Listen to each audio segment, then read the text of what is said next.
ఈరోజు నా ఎపిసోడ్ పర్టికులర్‌గా మీడియా గురించి, జర్నలిస్ట్‌ల గురించి, మీడియా హౌసెస్ గురించి, మీడియా ఛానెల్స్ గురించి ఎన్నో రకాలైన మిస్‌పర్సెప్షన్స్ ఉన్నాయి. అయితే నిజంగా అవన్నీ నిజాలా? నిజంగా జర్నలిస్ట్‌లు ఏం కష్టపడరా? మీడియా హౌసెస్ నిజంగా ఏం చేస్తూ ఉంటాయి? ప్రెస్ క్లబ్ ఏం చేస్తుంది? జర్నలిస్ట్ అసోసియేషన్స్ ఏం చేస్తూ ఉంటాయి?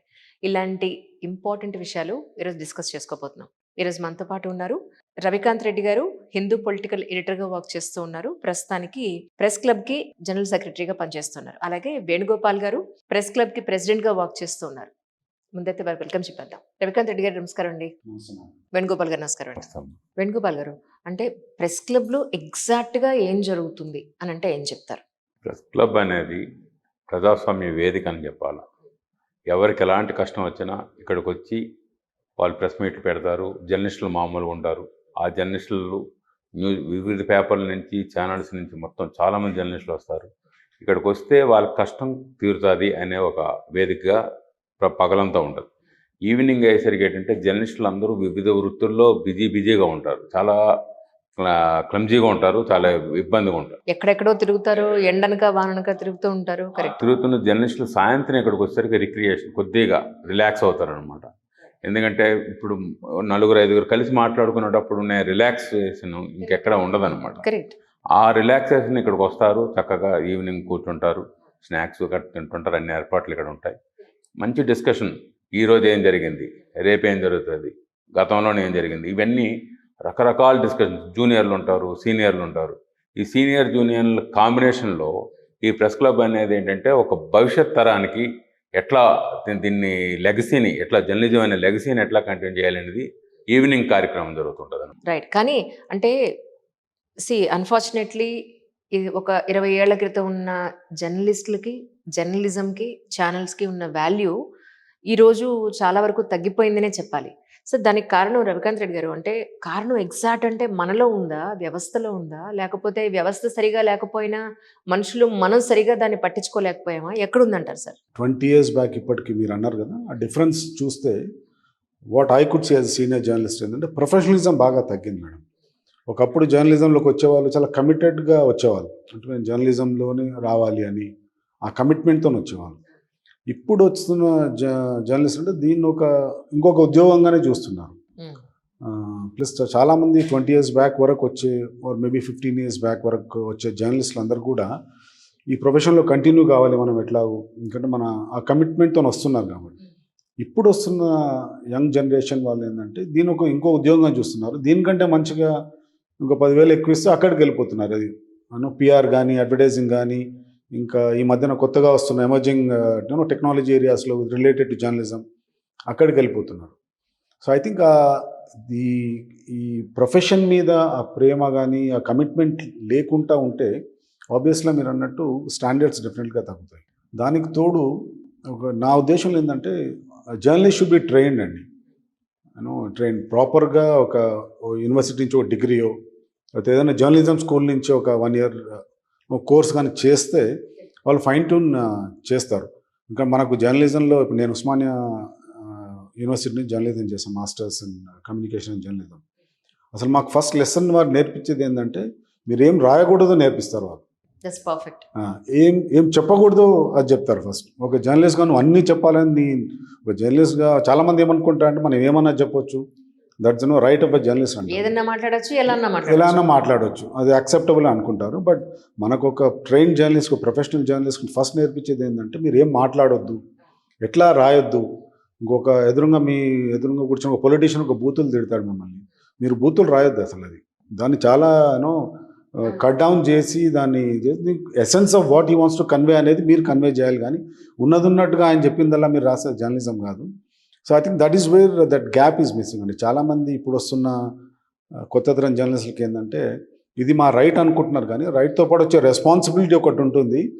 And that's a trait of journalism. You just have to chronicle things and convey in a proper way where people could understand it. అంతేగాని ఆయన ఉన్నట్టు చెప్తా అంటే దానికి మరి మధ్యలో మీరెందుకు, మనం అవసరం లేదు కదా జర్నలిస్ట్గా.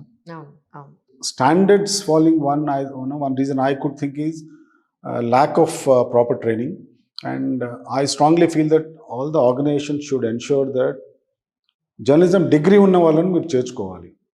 ఇప్పుడు జర్నలిస్ట్కి యాంకర్కి తేడా లేకుండా పోయింది సార్. యాంకర్ ఎవరో జర్నలిస్ట్ ఎవరో ప్రజలకి అర్థం కావట్లేదు. నిజంగానే యాంకర్స్ వాళ్ళకి వీళ్ళ బాధ్యతలేంటి, లేదంటే అసలు జర్నలిస్టులకు ఉన్న బాధ్యతలేంటి, వీళ్ళకి వాళ్ళకి ఉన్న డిఫరెన్స్ ఏంటి అనేది కూడా చాలా మందికి తెలియట్లేదు. యాక్చువల్లీ అన్ఫార్చునేట్లీ అంటే యాంకర్లు అందరూ క్వశ్చన్ చేసేస్తేనే మేము జర్నలిస్టులు అయిపోతాం అని అనుకుంటున్నారు. దట్స్ భాష కానీ, ప్రజెంటేషన్ కానీ, the way we are giving the expression, ఇవి కూడా చాలా ఇంపార్టెంట్ ఆన్ స్క్రీన్కి. మనం ఇంత పద్ధతిగా నేర్చుకుని ఈ రోజున దారుణంగా ఏమైపోయిందంటే భాషలో అసలు మనం ఇంకా క్వశ్చనే చేయలేము అనుకోండి. భాష భూత అయిపోయింది మేడం. అయిపోయింది. And more over a question పడితే ఆ క్వశ్చన్ అడగడం, అది ఎంత దారుణంగా తయారైందంటే మీడియా హౌసెస్ వాళ్ళు కూడా దాన్ని ఎంకరేజ్ చేస్తున్నారు. తప్పు పట్టట్లేదు. పోనీ మాకు ఇలాంటి వాళ్ళు వద్దు అని మీడియా హౌసెస్ స్ట్రిక్ట్గా ఒకటి రూల్ పెట్టుకున్నారు అనుకోండి, కొంతవరకు మనం దాన్ని తగ్గించడానికి అవకాశం ఉంటుంది. ఇప్పుడు వాళ్ళు పెట్టుకోవట్లేదు, చూసేవాళ్ళు చూస్తున్నారండి అంటే చూస్తున్నారు. ఇప్పుడు ఎలా ఉంటుందంటే వాళ్ళు చూస్తున్నారు కదా అని మేము చేస్తున్నాం, మీరు చేస్తున్నారు కదా అని మేము చూస్తున్నాం అని అనుకుంటే ఎప్పటికి దీనికి ఎండింగ్ చెప్పండి ఇలా అనుకుంటే. అంటే ఒకటి మీరు అన్నట్టు అసలు ఇంతకుముందు ఈ బూతులు లేనప్పుడు కూడా జనాలు టీవీ చూసినారు, వార్తలు చదివినారు, కన్జ్యూమ్ చేసుకున్నారు. దాని తగ్గట్టు వాళ్ళ ఆలోచన విధానం కూడా మార్చుకున్నారు.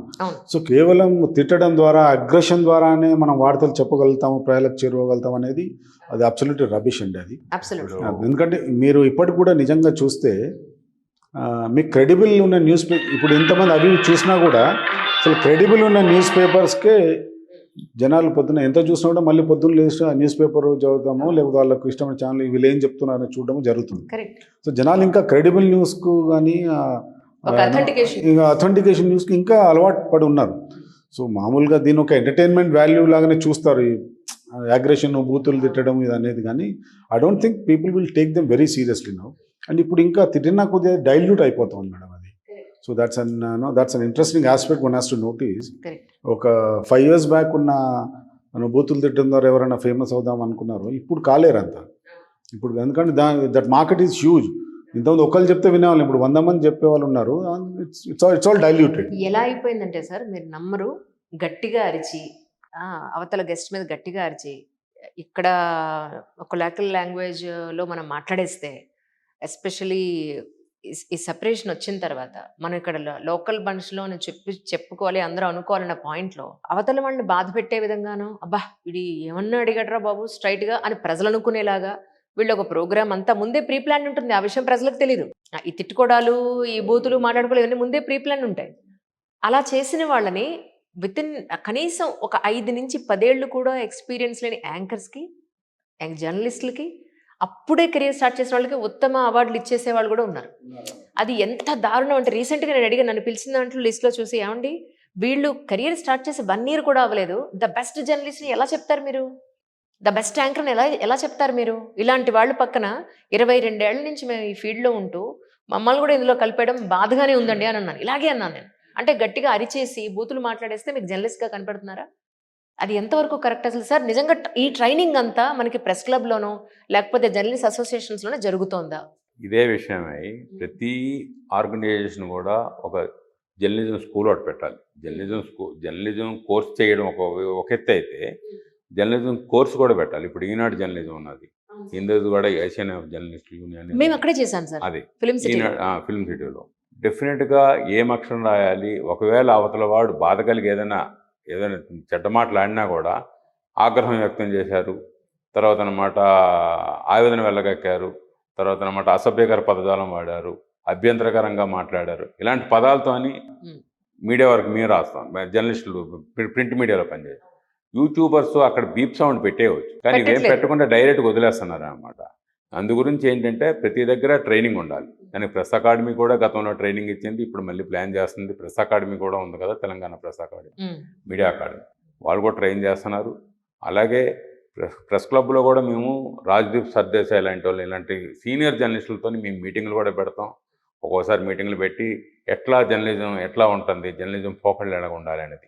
మొన్న ఈ మధ్యనే యూట్యూబర్స్లో వ్యక్తిగతంగా తిట్టుకుంటున్నారనే దీని మీద యూట్యూబర్స్లో సోషల్ మీడియా ఎట్లా ఉన్నదని చెప్పి ప్రెస్ క్లబ్లో పెద్ద సదస్సు పెట్టారన్నమాట, రౌండ్ టేబుల్ మీటింగ్ పెట్టారు. అందులోనూ కూడా న్యాయమూర్తి జస్టిస్ సుదర్శన్ రెడ్డి గారు వచ్చారు, అలాగే పొలిటీషియన్స్ వచ్చారు, అలాగే సీనియర్ జర్నలిస్టులు వచ్చారు.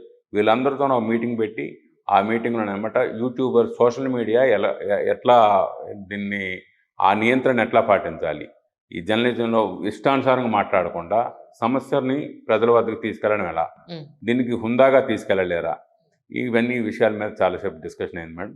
డెఫినెట్గా ప్రెస్ క్లబ్ కూడా ఈ కార్యక్రమం చేస్తుంది, గతంలో చేసింది, చేస్తూనే ఉంటుంది. ఎప్పుడు కూడా నిత్యం జర్నలిస్టులకి ఒక కొత్త అంశం మీద కొత్త ఇష్యూ వచ్చినప్పుడు దీన్ని ఎట్లా ట్యాకిల్ చేయాలనే అంశం మీద డెఫినెట్గా ట్రైనింగ్ ఇస్తారు. ఇక్కడ కూడాను ట్రైనింగ్ అంటే జస్ట్ లైక్ సదస్సు పెడతాం అనమాట. అందరూ సీనియర్స్ మాట్లాడతారు అనమాట. ఇట్లా ఈ కార్యక్రమం జరుగుతాయి. ఇదే సమయంలో ప్రతి మీడియా ఆర్గనైజేషన్ కూడా, ఒకవేళ యూట్యూబర్స్ కూడా, ఒకవేళ ఈ ఐ డ్రీమ్ అనేది ఉన్నది, ఇలా సుమన్ టీవీ ఉన్నది, ఇలాంటి పెద్ద పెద్ద సంస్థలు అయినప్పుడు ఆటోమేటిక్ వాళ్ళు కూడా ట్రైన్ చేయాలి. ట్రైన్ చేయకుండా డైరెక్ట్గా వదిలేస్తే ఈ అడ్డగోలు కాల్పులు చేస్తారన్నట్టుగా అయిపోతుంది అనమాట. అందుగురించి మనం జర్నలిజంలో ఉన్నాం, మనం చాలా బాధ్యతాయుతమైన వృత్తిలో ఉన్నాం. ఈనాడులో నేను చీఫ్ రిపోర్టర్గా, అసిస్టెంట్ చీఫ్ రిపోర్టర్గా ట్రైనింగ్ ఇట్లా రకరకాల పొజిషన్లో పనిచేశాను. ఏనాడు కూడా మేము ఎక్కడ హద్దులు దాటకుండానే పనిచేసాం. పనిచేసి తర్వాత అనమాట ఈ అభ్యంతరకరం మాట్లాడుతున్నప్పుడు ఎట్లా రాయాలి ఏంటి, ఒకవేళ మేము రాసినా కూడా సబ్ ఎడిటర్గా వాళ్ళు మమ్మల్ని ఇమీడియట్గా హెచ్చరించేవాళ్ళం. ఈ యొక్క లైన్ లేకుండా అయిపోయింది. అదే దాంతో ఈ ఇబ్బంది అంతా వస్తుంది. అందు గురించి మనం ఎప్పుడు కూడా జర్నలిస్టులు ఎప్పుడు కూడా నేర్చుకోవాలి నిరంతరంగా. సబ్జెక్ట్ కొత్త కొత్త అంశాలు వస్తుంటాయి, కొత్త కొత్త ఇష్యూస్ వస్తుంటాయి. ఇష్యూస్లో మనం ఎలా రియాక్ట్ అవ్వాలి, ఇవన్నిటి మీద ఉండాలి. అందుకే ఎప్పుడైనా మీ కంట్రిబ్యూటర్ని సెలెక్ట్ చేసినప్పుడు కూడా అంటుంటాను, నీవు సమాజానికి సేవ చేయడానికి వస్తున్నావు జర్నలిజంకి. జర్నలిజం అంటే సమాజానికి ఉపయోగపడేటట్టుగా ఉంది. అంతేగాని సంపాదించుకోవాలనుకుంటే జర్నలిజం రాకండి. జర్నలిజంలోన సంపాదించుకోవడానికి ఉండదు. మీకు ఒక ఆత్మతృప్తి ఉంటుంది. జర్నలిజంలో మేము కొంత సొసైటీకి ఉపయోగపడ్డాం, ప్రజల సమస్యను ప్రభుత్వాన్ని తీసుకెళ్ళాం, ప్రభుత్వం ఏం చేస్తుందో ప్రజల వరకు తీసుకెళ్ళాం. ఇంతవరకు మనం ఇట్లా వారధిగా ఉండాలే కానీ మనమే ప్రాబ్లం క్రియేటర్గా ఉండకూడదు, మనమే ఒక వివాదాన్ని సృష్టించేటట్టుగా ఉండకూడదు అని చెప్పి మా జర్నలిస్టుల ట్రైనింగ్లోనూ కూడా మేము చాలాసార్లు చెప్పినాం. మీ ఇక్కడ ప్రెస్ క్లబ్లో కూడా అదే కార్యక్రమాన్ని మేము ఎప్పుడైనా అవేర్నెస్ ప్రోగ్రామ్ చేస్తుంటాం.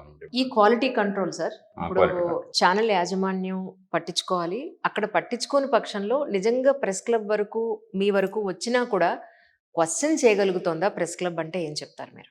అంటే ప్రెస్ క్లబ్కి ఒక క్వశ్చన్ చేసే రోల్ అంటూ ఏం లేదు మేడం. అంటే బట్ డెఫినెట్లీ డెఫినెట్గా ఉంది. ఇప్పుడు మీరు అన్నట్టు ఒక ఆర్గనైజేషన్ ఉంది, ఆర్గనైజేషన్లో ఇటువంటి తప్పుడు సమాచారం కానీ, లేకపోతే బయాస్ న్యూస్ కానీ, లేకపోతే బూతులు తిట్టడం కానీ, ఇది దాన్ని ప్రమోట్ చేస్తున్నారనుకోండి, యాజ్ అన్ ఇండివిజువల్ మేము ప్రెస్ క్లబ్గా మేము వెళ్ళి ఆ ఆర్గనైజేషన్ క్వశ్చన్ చేయలేము, ఎందుకంటే మా పరిధిలోకి రాదు అది. బట్ ఆ జర్నలిస్టులు మా మెంబర్స్ ఉంటే మాత్రం డెఫినెట్గా మేము అడుగుతాం.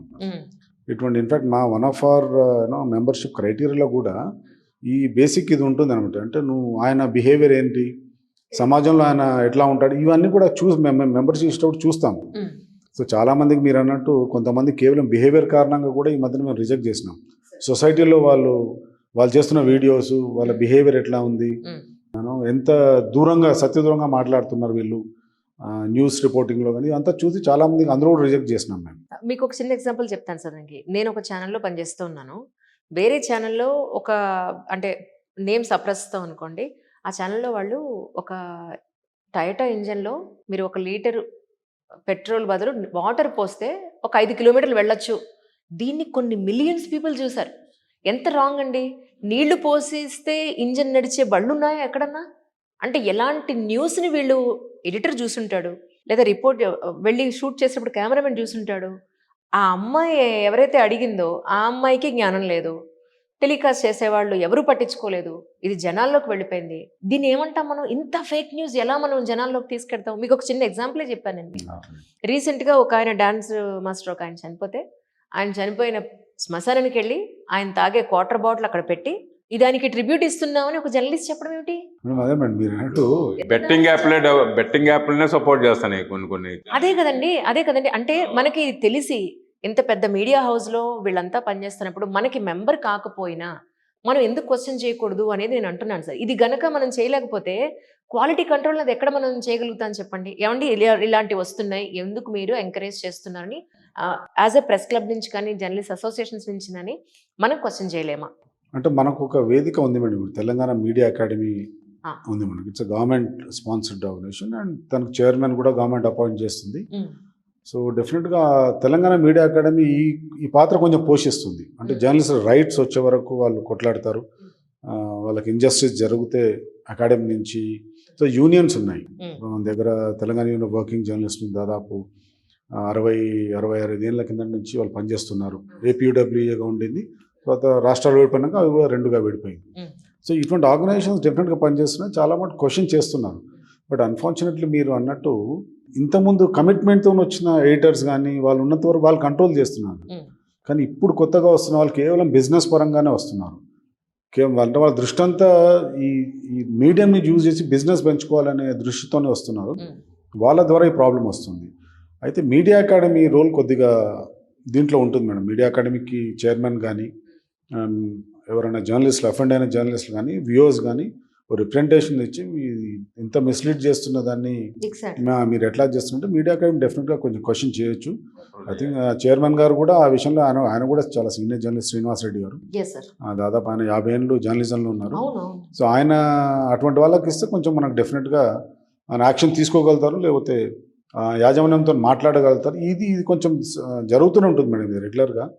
బట్ మీరు అన్నది అంటే ఇటువంటి fake news it's a big issue అండి. అది అన్ఫార్చునేట్లీ అది అంటే దీని ఎంతగా పాకిపోయిందంటే దాన్ని ఎవరెవరు కంట్రోల్ చేయని పరిస్థితిలో ఉంది. బట్ ఈ మధ్యన కొన్ని central government PIB press information bureau guidelines కొద్దిగా తెచ్చింది. పర్టికులర్లీ యూట్యూబ్స్లో వస్తున్న ఫేక్ వార్తలు వీటిని ఎట్లా కంట్రోల్ చేయాలి. So I think one of the things they are planning is every YouTube just like మన న్యూస్ పేపర్ పెట్టాలనుకున్నప్పుడు ఓ టీవీ ఛానల్ పెట్టాలనుకో ఎట్లయితే మనం పర్మిషన్ తీసుకోవాలో అవన్నీ కూడా యూట్యూబ్ పెట్టాలంటే కూడా ఇటువంటి పర్మిషన్స్ కొన్ని తీసుకోవాలి. వితౌట్ దట్ రెగ్యులేషన్ ఎవరైతే నడుపుతుందో వాళ్ళ మీద యాక్షన్ ఉంటుందని they have suggested some measures అండి. సో ఐ థింక్ అది మేబీ కొత్త ఎలక్ట్రానిక్ మీడియా చట్టం కొత్తగా వస్తుందో డిజిటల్ మీడియాని కూడా ఇంక్లూడ్ చేస్తున్నారు వాళ్ళు. అది ఈ కొత్త గైడ్లైన్స్లో ఇవన్నీ పెడుతున్నారు. I think that will come soon అండి. సో మేబీ అప్పుడు ఉన్నప్పుడు కొద్దిగా ఇప్పుడు ఈ రెగ్యులేషన్స్ ఉంటాయి కాబట్టి వాళ్ళ మీద కంప్లైంట్ చేయడానికి కూడా మనకు అవకాశం ఉంటుంది. ఇప్పుడు ప్రింట్ కానీ ఎలక్ట్రానిక్ మీడియాకి ఎట్లా ఉంటుంది, మనం నెగటివ్గా రాస్తే తప్పుడు వార్తలు రాస్తే ప్రెస్ కౌన్సిల్ ఆఫ్ ఇండియాకు పంపించవచ్చు. అట్లాగే ఎలక్ట్రానిక్ మీడియాలో వస్తే న్యూస్ బ్రాడ్కాస్టర్స్ అసోసియేషన్ ఉంటుంది, వాళ్ళ ఛానల్స్ కలిపి పెట్టుకునేవి, వాళ్ళకి మనం కంప్లైంట్ చేయడానికి వీలుంటుంది, వాళ్ళకి యాక్షన్ తీసుకుంటారు, అట్లీస్ట్ ఆ భయం ఉంటుంది. ఈ కొత్త గైడ్లైన్స్ వచ్చినాక ఐ థింక్ కొద్ది గొప్ప వీళ్ళని కూడా రెగ్యులేట్ చేసుకునే అవకాశం అయితే డెఫినెట్గా ఉంటుంది. బట్ నా అండర్స్టాండింగ్ వరకు వీళ్ళని కొన్ని రోజుల తర్వాత ప్రజలు రిజెక్ట్ చేస్తారు మేడం. అవును, ఆల్రెడీ కొంతది స్టార్ట్ అయింది. మీకు దానికి ఉదాహరణ కొన్ని సంవత్సరాలుగా కొన్ని దశాబ్దాలుగా పేపర్లు కంటిన్యూ అవుతున్నాయి. ఈ మధ్యన వచ్చిన కొన్ని సోషల్ మీడియా వస్తున్నాయి, కనుమరుగైపోతున్నాయి. వీటన్నిటి కారణం ఏంటంటే స్టాండర్డ్స్ అనేది ముఖ్యం. ఇక్కడ స్టాండర్డ్స్ మెయింటైన్ చేయాలి. జర్నలిస్టులు రాతల్లో స్టాండర్డ్ ఉండాలి, పేపర్ స్టాండర్డ్ కూడా. ఒక పేపర్లో ప్రకటన ఇవ్వడానికి కూడా ఆ ప్రకటన ఇది వాస్తవమా కాదని గ్రహించి మరీ ప్రకటన ఇస్తాయి ఆ పేపర్లు, ఏవైనా న్యూస్ పేపర్స్. అంతే, అలాంటిది డబ్బులు వస్తాయి కదా, అడ్వర్టైజ్మెంట్స్ డబ్బులు రావాలి, కానీ ఏది ఇష్టానుసారంగా ఏది బట్టి అది ప్రకటన చేయరు వాళ్ళు. అలాగే న్యూస్ విషయంలోనే కాదు, ప్రకటనల విషయంలోనే అంత కేరింగ్ ఉన్నప్పుడు ఈ మిగతా ఈ సోషల్ మీడియా సంస్థలు కూడా, నేను ఒక యూట్యూబర్స్ని అన్ను దేన్నైనా ఇవి కూడా చాలా చక్కగా నీట్గా ఏంటంటే ఎంతవరకు వాస్తవాలు ఉన్నాయనేది గ్రహించి చెక్ చేయడానికి వీటికి నాణ్యత స్టాండర్డ్స్ మెయింటైన్ చేస్తే కొన్ని అలా కంటిన్యూ అవుతాయి. స్టాండర్డ్స్ మెయింటైన్ చేయకపోతే ఇమ్మీడియట్గా వస్తాయి, పోతుంటాయి. చాలా వస్తున్నాయి, ఈ మధ్యన పోతున్నాయి. మీకు ఒక చిన్న ఎగ్జాంపుల్ మేడం, హిందూ 2 పేపర్లో ఒకప్పుడు సిగరెట్ అడ్వర్టైజ్మెంట్ తీసుకునే వాళ్ళు కాదు. అంటే అఫ్కోర్స్ ఇప్పుడు సిగరెట్ బ్యాన్ అయ్యాయి, కానీ మేము జాయిన్ అయినప్పుడు సిగరెట్ అడ్వర్టైజ్మెంట్ రెగ్యులర్గా వచ్చాయి. So as a policy, Hindu policy, మీకు లక్షలు ఇచ్చినా కూడా మేము తీసుకోము అని. సో అటువంటి స్టాండర్డ్స్ మెయింటైన్ చేస్తాం. Exactly sir, I'm so happy. నిజంగా గూస్ బంప్స్ వస్తే నిజంగా అలాంటి న్యూస్ పేపర్స్ ఇండస్ట్రీ అట్లా ఉంది. అంటే హిందూ ఒకటేనే కాదు, చాలా న్యూస్ పేపర్స్ ఆ వాల్యూస్ మెయింటైన్ చేసినాయి మేడం. అంటే ఇంకొకటి క్రెడిబిలిటీ న్యూస్ గురించి అన్నారు కదా, ఇంకో చిన్న ఎగ్జాంపుల్. ఒకసారి నేనే ప్రత్యక్ష సాక్షిని. మా దాంట్లో అప్పుడు వాజ్పేయి గారు ప్రైమ్ మినిస్టర్ ఉన్నారు, ఆయన హైదరాబాద్కి వస్తున్నారు. అయితే నెక్స్ట్ వెన్స్డే, ఈరోజు మండే ఉంటే next Wednesday is coming to Hyderabad అనేది ఒక నోట్ వచ్చింది. సో మా రిపోర్టర్ అతను ఫైల్ చేసినప్పుడు prime minister is visiting Hyderabad on Wednesday అన్నాడు. ఒక రేపే అని ఈరోజు ట్యూస్డే పేపర్లో వచ్చింది అది. సో ఆ పేపర్లో ఎంత అంటే ఇంటెలిజెన్స్ ఆఫీసర్స్ వాళ్ళు ఫోన్ చేసి ప్రైమ్ మినిస్టర్ ఎట్లా, మాకు అసలు తెలియదే, మాకు రాలేదు అనే షెడ్యూల్ ఎట్లా మీకు ఎట్లా వచ్చింది. సో అంటే మేము నో సార్, మేము తర్వాత చెక్ చేసుకుంటే నా వచ్చేది నెక్స్ట్ వెన్స్డే, అదే డేట్ కూడా ఉంది, సమాజ్ మిస్ అయిపోయింది. బట్ ఇంటెలిజెన్స్ ఆఫీసర్స్ గవర్నమెంట్ నుంచి కూడా they believed in this newspaper more than exactly వాళ్ళ own sources and system. Sir, Hindu పేపర్కి ఎంత వాల్యూ ఉందంటే ఈ రోజుకి యూపీఎస్సీ ఆస్పిరెంట్స్ చదివే పేపర్ హిందూ మేడం. అది హిందూ పేపరే వాళ్ళు ఎవ్రీ డే కరెంట్ అఫైర్స్ కోసం ఫాలో అయ్యేది. దానికి ఉన్న క్రెడిబిలిటీ అంత ఉంది. అలాగే మన తెలుగులో కూడా ఈ రోజుకి ఈనాడు అని అంటే అనకూడదు, ఆ కానీ అంటే credibility, particular we yeah. Should not name it, కానీ బట్ కొన్ని ఛానల్స్ కానీ కొన్ని పేపర్స్ కానీ ప్రజల్లో అంత నమ్మకాన్ని చూరగొన్నాయి అవన్నీ కూడా. బట్ అలాంటి నమ్మకాన్ని ఈ రోజు మనం కొత్త ఛానల్స్ ఏవి ఇవ్వలేకపోతున్నాం. ఇంకో విషయం, వాస్తవాలు చూడాలి, వాస్తవం అసలు ఏం జరిగింది, వాస్తవం ఏం జరిగింది అని తెలుసుకోవడానికి కూడా ఈ పేపర్ల మీద పడతారు. ఇప్పుడు ఈనాడు, హిందూ, ఈ ఇండియన్ ఎక్స్ప్రెస్ ఇలాంటి పేపర్లు వాస్తవాలు ఏంటని తెలుసుకోవడానికి కూడా ఈ పేపర్ల వైపు వస్తారు. ఆంధ్రజ్యోతి వీటన్ని.